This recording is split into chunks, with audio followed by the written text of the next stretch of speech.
Hey, it's Mark Ferguson with Invest for More. We're at the River House, and it did survive the Alexander Mountain fire. Unfortunately, there were structures lost, there were houses lost. This area of the canyon seems to be okay, though, and I wanted to put this video out there so people could see what the canyon looks like. If they haven't been able to make it to their house and it's in this area, maybe they can see.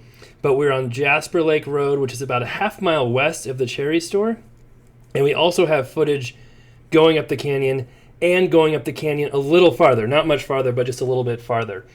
So I don't know if you can tell, but the mountain is still smoldering a little bit. There's smoke right up there, and most of the mountains burned on the north side of Highway 34. But as you can see, not all the trees burned. So that was interesting, and we'll show you a little better view here of what I'm talking about. This is our neighbor's property, and they are right up on the mountain. They're okay. You can kind of see the fire came very, very close, but very few trees burned in this area.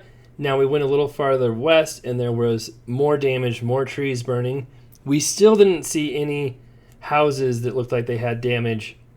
I mean, we know there's some houses that were damaged up higher, but at least in this area, the firefighters did an awesome job. Not saying they didn't do an awesome job in other areas too, but it looks like everything was okay. You can see fire on that hill.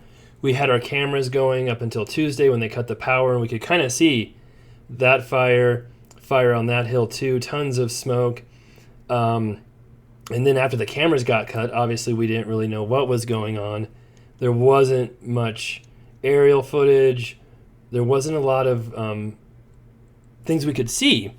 You know, we heard the reports and different things going on, and we were pretty sure everything was okay, but you just don't know for sure. This is more of our house around the side. After this, yes, we could do a much, much better job clearing some of this vegetation, which I have done a little bit, but it also is a blockade between Highway 34 noise and our house, so it's kind of a catch-22. There we go. It is much, much better than it was when we bought it. There was dead trees everywhere, and I did take out most of those. Now, something interesting, the firefighters moved our patio furniture out away from the house, and they did that on our neighbors' properties too. I'm guessing because the cushions obviously are one of the first things, easiest things that could catch on fire from embers falling. And so that was one thing they did. We did see firefighters on our cameras around the property quite a bit. We heard chainsaws at one point, so we were wondering if we're going to come back to a bunch of trees cut down. We did not. We don't know where that was coming from, or who knows, maybe it's something else we heard. Our neighbors' properties all seem to be okay. You know, those are the ones we were really worried about because they're on the other side of the river, and the fire was on. That's Alexander Mountain right there. You're actually looking at Alexander Mountain. That's right where the fire started. And luckily, I think it also helped that it's a very rocky area, and there's not a lot of trees and vegetation coming down that rock slope. So that helped. And yeah, it smells a little smoky, but it's not as bad as we thought smoke-wise either. So that was just a lot of good surprises there. A lot of the trees are brown though, and I don't believe they were like that beforehand. So I don't know if the fire, even though it didn't catch the trees on fire, maybe it actually killed some of them. We'll have to see how that goes. This was footage actually from the weekend before the fire, and I sure didn't see all those dead trees up there before, so I think that fire, unfortunately, maybe just browned them. I don't know. We'll just have to see how that goes going to the future. The river's still clear, but again, when it rains, that could change as well. So we'll get right into the footage going up the canyon. I had some footage from inside the car and also on top with my Insta360. And if anybody is interested in certain areas or wants more footage or a picture of something along the way, leave a comment and I should be able to get it because my Insta360 can look any direction at any time. And what you're seeing in this video is not what I'm stuck to as far as going back and looking at different views. Now, I think we were some of the first people back up here.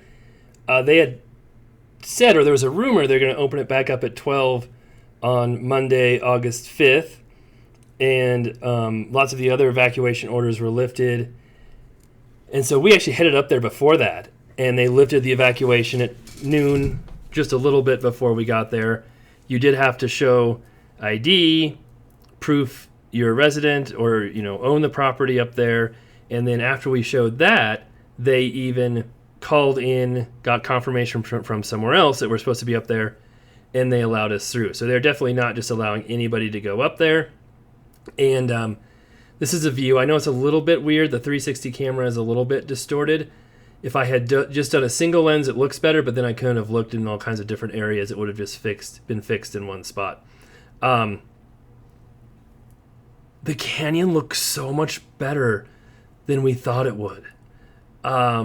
There were some burn spots by the dam store. If you look close, there's some burn spots along the top of the canyon. But it's very few trees. It's mostly just brush, underbrush. And we thought, we're worried that the canyon's just going to be charred and black and might take years or who knows how long, to get back to what it was. Now, this part is all rocks, so obviously there's not a lot that can burn there. But even as we got farther up, it wasn't as bad as we thought. Now, we did shoot some footage into the Cedar Park area. We went a little farther than our place. We didn't want to go too much farther because we were trying to respect, the firefighters and evacuation orders and everything.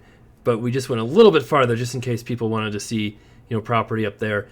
The farther up we got, the worse it looked, for sure. But again, we did not see any damaged structures from our vantage point on 34. Even the trees up there on top looked pretty decent. Now, the first sign we had of any, close fire damage was right around the cherry store. Fire did come all the way down to the highway. We never did see any fire cross the highway. We never saw anything on the south side of 34. So I know there are rumors or lots of people thinking it crossed throughout this, and we never saw any signs of that. But again, we didn't go all the way up. That's just to a certain point up the canyon. So this is great news, I think, for a lot of people. Obviously, we feel awful for the people who did lose properties, but it could have been way, way worse. And as close as the fire got to a lot of structures in the area, we have to be very thankful it wasn't much worse. Now, we will be coming up here to the cherry store fairly quickly. And, it's hard to tell, but you do see just fire coming down, not fire itself, but fire damage coming down the canyon in certain spots. My son had said he saw some smoke in some of the spots as well. And we talked to the, I don't know if it's a National Guard who was stopping us and letting people in. They did say there's still hot spots, there's still smoke plumes. Don't freak out about it. You don't need to worry about it right now. So we're, watching a couple of them to make sure, hey, these aren't flaring up again, are they? But yeah, this area through the Narrows was perfectly fine. And yeah, if you want to fast forward, you won't hurt my feelings any to get to kind of where the cherry store is, and then past that, where we get to the Cedar Park area, that's where you do see more and more. And I would give you, there's the cherry store right there on the left. The audio, but it's just a bunch of wind noise. And right there on the right, there's fire damage right there. Right up against the highway. If there's a older house, there's fire damage on that hill. Right there on the right, I don't know if it's abandoned or just vacant. It survived. There's that house that's for sale. Is it Nugget Springs, I think? It looked like it survived, but fire came all the way down to the river right there on the right, if you can see that. So it was very, very close to a lot of properties. The properties here on the south side of the river seem to be out of harm's way. But again, the ones across the river were the real close ones. And then, here's Jasper Lake Road right here. Our property's just on the right off of that. And if you remember me saying those trees kind of blocked us from 34, those are the trees I'm talking about right there. And you can see the mountain. But again, this is our first look at it coming in. And we thought it would just be way, way worse. So that was nice.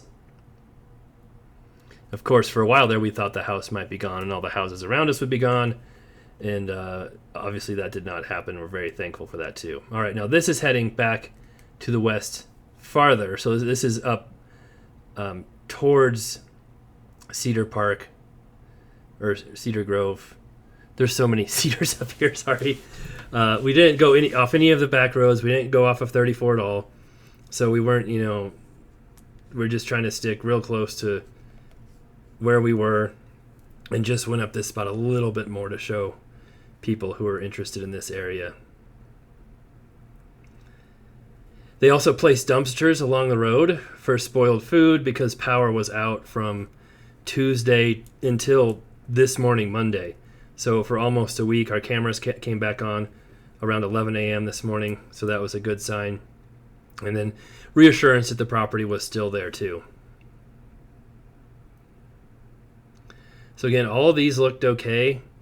You can see fire did come down the hills again on the north side of the river. And some of those houses were very, very close to it, but they all seem to be okay. There's a few houses that kind of go up the Cedar Creek area. And on the fire map, if you looked at that, they looked like they're right in the middle of the fire.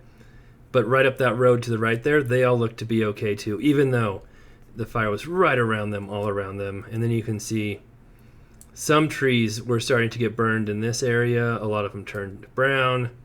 And then farther up, it looked like it got a little bit worse. But again, we didn't want to go up too far and wear out our welcome. Or, the road wasn't very busy. It wasn't like we were clogging up traffic. But we still didn't want to get in the way of anybody or push the boundaries. And plus, the next roadblock was only like a mile or two up, I think, at the Smith Park. I always forget what that park's called. But the park just a little bit farther up. And then, this is just a different view going all the way down the canyon, if you want to see from this angle, all the way to the dam store. And something else, you didn't see much before the dam store either. We thought we'd see all kinds of fire damage, burned hills, things like that. Prior to the dam store, it wasn't that bad looking up that direction either. So a lot of things to be thankful for. Obviously, we feel horrible for the people who lost structures or animals or anything. Thankful for the firefighters and volunteers and everybody who put so much time and effort into this. And for this ride down, I'll just let it be in silence.